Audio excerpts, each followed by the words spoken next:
Hello everyone. Welcome you all in this online edu classes for class 8 social science. Here I'm with the video for chapter 1 of history, how, when and where. This video is presented before you by Minakshi Pandey. In this video, you will be able to understand the importance of dates. You will also understand the meaning of periodization. Then, you will come to know about the meaning of colonization. Along with that, you will also be able to understand the importance of survey and record keeping. So, let's begin with the learning. How important are dates? There was a time when historians were fascinated with dates. Even you might have heard people saying, I find history boring because it is all about memorizing dates. Is such a conception true?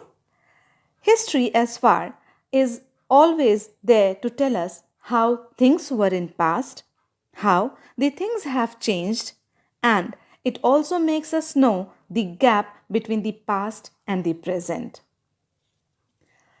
Dates are really very important. History is about the change that occur over time.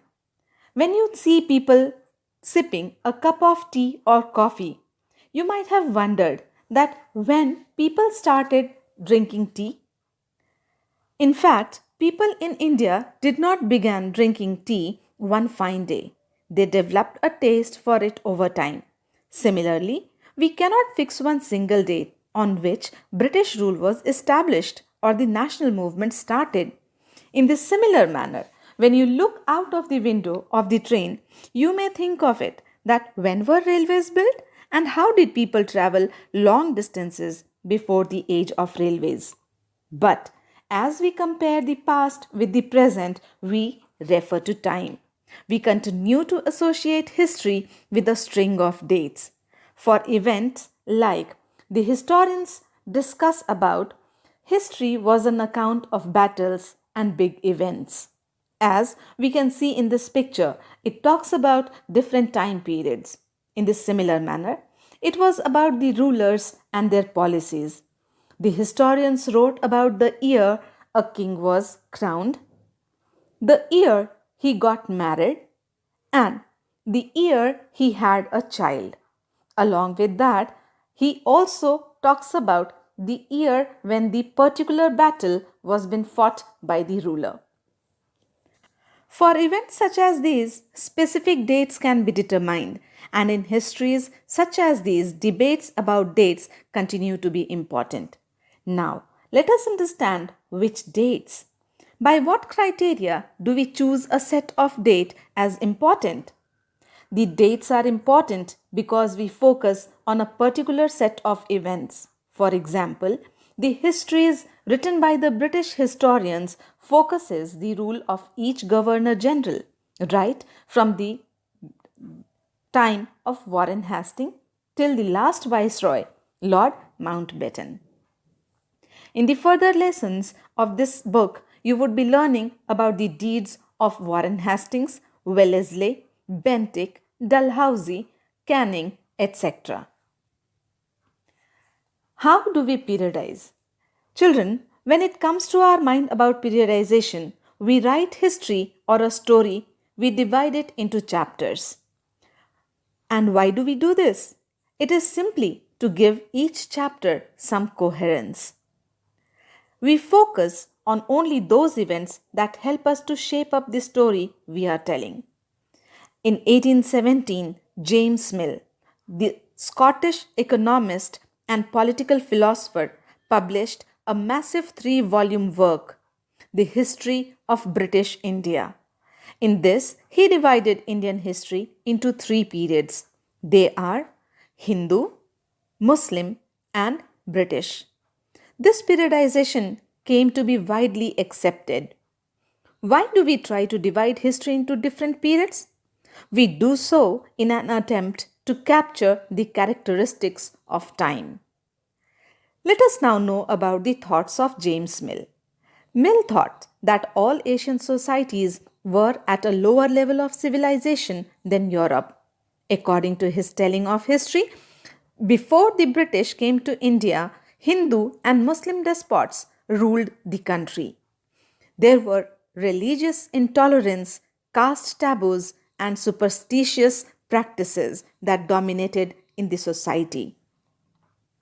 Apart from that, he suggested that British should conquer entire India to ensure the enlightenment and happiness throughout the country. According to James Mill, he stated that the period before British rule was considered as a period of darkness. Can such a conception be accepted today? Did not a variety of faith exist simultaneously in these periods? Moving away from British classification, historians have usually divided Indian history into ancient, medieval, and modern. The ancient period basically refers to the Indus Valley civilization.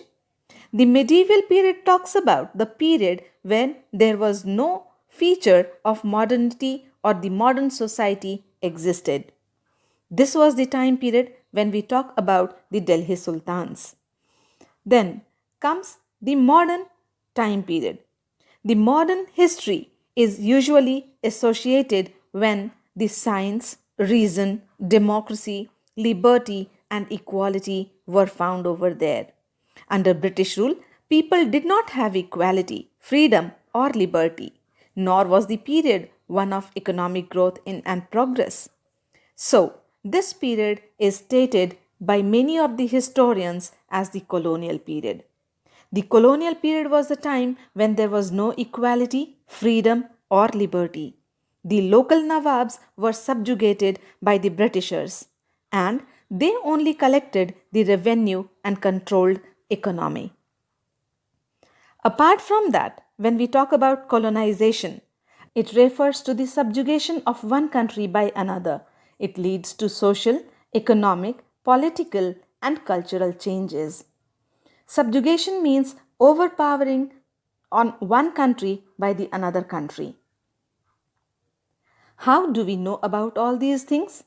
What sources do historians use in writing about the last 250 years of Indian history?